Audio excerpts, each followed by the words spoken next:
We are kicking off the month of March here at CNN Student News, though you might not know it from the weather outside our studio at the CNN Center. Hi everyone, I'm Carl Lazouz. Brace yourselves. March is coming in like a lion, and it's bringing a heavy coating of winter weather for the eastern U.S. Winter storm warnings stretched from Maine all the way down to the Carolinas this weekend. Snow flurries struck other southern states as well, blanketing parts of Tennessee, Alabama, and Georgia. Experts predicted the most intense snowfall would take place in the New England area, dumping up to 15 inches between last night and this morning. Well, shifting from white to green, we want to take a closer look at that federal budget proposal that President Obama released last week. This is not the stimulus package. That's already been passed. The budget is an overall tally of the government's spending and saving. Congress still has to pass it, which could happen later this year. But Candy Crowley looks at some of the potential winners and losers based on this first proposal. This is not a book of numbers. It's a sea change. This is a transformational budget. This is the first budget I have seen since the Reagan era, since Reagan's first budget, that really made a fundamental statement. We are going in a different direction, folks. A leading Republican voice actually agrees with the analysis with considerably less enthusiasm. I think it is the boldest effort to create a European socialist model we have seen. I think it's quite clear what his values and his attitude is. Losers include upper-income seniors who will pay more for prescription drugs, farmers with sales over $500,000 who will lose their subsidies, households making over $250,000 who will get a tax increase. One person with taxable income of $200,000 will pay on average $6,000 more. A family of four with a $500,000 income will see their taxes go up on average $11,300. Also hitting the upper brackets, a tax increase on capital gains and limits on deductions, including mortgage interest and charitable contributions. Winners: middle and lower class taxpayers and the poor. According to the Office of Management and Budget, on average, a family of four making $76,000 would see their taxes lowered by $800. The same family making $35,000 would see taxes reduced by $1,200. They will also benefit from huge spending increases in education, energy, and most of all, new health care plans, as yet unspecified. It is the end of Reaganomics and the beginning of Obamanomics. Candy Crowley, CNN, Washington. Tax cuts, more than $200 billion worth, are part of the government stimulus package as well. Of course, the goal of that measure is to help get the country out of this recession. But as Gary Tuchman explains, there are some places that don't need any help because they're not feeling the effects of recession at all. Whatever happened to those bullish economic days? When the housing market was vibrant, when there were plenty of jobs, when government budgets had surpluses.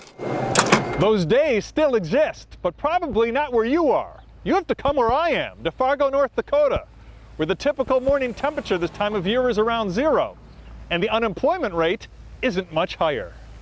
Dennis Wallaker is the mayor of Fargo. Is the city of Fargo, North Dakota, in recession? No, we're not. The unemployment rate is 3.4%, so low that most economists consider it full employment. At Appario Systems, an aerospace firm, the 44 employees here are not enough. So we're going to grow more than 50% this year in personnel, more than 100% in revenue. This ironworker is so busy he has no time to talk to me on the ground. And away we go. Okay, let's go. So how's business out here? It's really good. The wind chill temperature in the negative digits doesn't seem to cool the workers' outlook here as they build an office building. So there's a lot of projects though. Oh, absolutely. You can always find work. Absolutely. You can quit your job today and go find another job. Easy. Business downtown is booming. The housing market is still decent. So the homes aren't losing value here in Fargo? No, they're not. And North Dakota has the largest budget surplus in the nation, one of only 4 states with a surplus this year. Yes, North Dakota has oil production and agriculture, but so do a lot of places. What seems unique in this region... We didn't get caught up in the subprime mortgages. And I think our bankers need to be significantly applauded for that. 150, 170, 190. The Gates City Bank is one of the largest in North Dakota. Do you think you make less money because you don't give riskier loans? Yes, I believe we do, but that's okay. North Dakotans seem to believe conservative bankers and savers have helped keep their economy steady over the years. Not too many highs, not too many lows. We have well over 12,000 plus mortgage loans that we service, and we had 3 foreclosures last year. And this year, I don't see it to be much greater. It could be 3 to 5. There is concern here. Business isn't as robust as it was a few months ago, and the unemployment office is a bit busier, but Somebody I was talking to said it well when they said we're not signing up for the recession. even in the frigid cold, the iron is still hot. Gary Tuckman, CNN, Fargo, North Dakota. Time for the shout out. Which of the following is a spice? If you think you know it, shout it out. Is it marjoram, cumin, dill, or thyme? You've got 3 seconds. Go.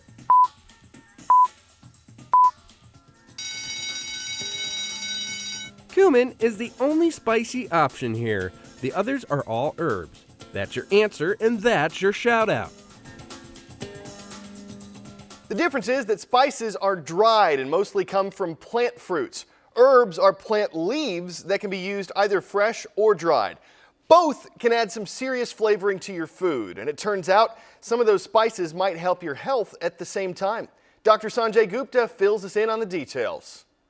We're here in Old Delhi in the spice market. This may be one of the largest spice markets in all of Asia. Just look around you, all these carts and all these various stalls piled high with spices. I gotta tell you, just being here reminds me very much of my mother. Our house is always filled with the distinctive smell of spices everywhere. She cooked these tasty, delicious foods that were often served with a healthy dose of "it's good for you." That's what she always said. Well, turns out she may have been right. Science is starting to catch up with my mom. Several examples of spices here that have health benefits. Cumin, for example. Cumin is a very tasty sort of seed that is thought to ward off prostate cancer, help with indigestion, and asthma as well. When it comes to the star of the spice world, that title may belong to turmeric. It's got that golden yellow color, so distinctive. It is thought to boost brain power by warding off those plaques that can sometimes cause Alzheimer's. There's also chili pepper. Everyone thinks of chili peppers when they think of spices. They are very, very hot. I've had them. If they're too hot for you, know this, that you can get some of the beneficial effects of chili peppers without ever eating them. They take these chili peppers, put them into a body cream, and use the active ingredient known as capsaicin to help reduce arthritis. And finally, ginger. Ginger is a staple of just about any Asian diet. One of the benefits of ginger, it can help reduce motion sickness. So just some of the health benefits of the spices that we see here. I think I'm gonna buy some. Yeah, ye turmeric kitne? 70 rupees. I'm Dr. Sanjay Gupta reporting from India. Thank you. Well, Cody spiced up our blog. He said, I really think you need to handle Mondays better. You're like a zombie. I hope this wakes you up, buddy. What's on Jacob's mind is the economy. It's taking down our standard of living and is always on the news, he says. From the official CNN Student News Facebook page, Alex says President Obama's new stimulus plan is going to put our nation into basically a black hole where we cannot rise from. He's going to create a weak country. But Kaylin responds, although the stimulus plan will pull us deeper into debt, it's necessary. To avoid major deflation, something needs to be stimulating to our economy. And David noted, ever since the crash in the Hudson, I have wondered actually how hard it is to set the plane down the way the pilot did. You listen to the radio and he seems so calm. Our blog is always open at cnnstudentnews.com. Find us on Facebook by searching CNN Student News Official. Be sure to make it official. We have a new video up on our Facebook page, so you can log on and check that out. And before we go, what is this thing? The curious case of a peculiar creature. This is actually a cat whose name is, and I swear I'm not making this up, Ugly. You've probably noticed that the furry feline is, well, not really furry. In fact, he's hairless everywhere except for that massive mane on his chest. The doctor's office where he hangs out says Ugly has a beautiful personality. With looks like that, he'd better. We'll be back tomorrow with more CNN Student News. Hope to see you then.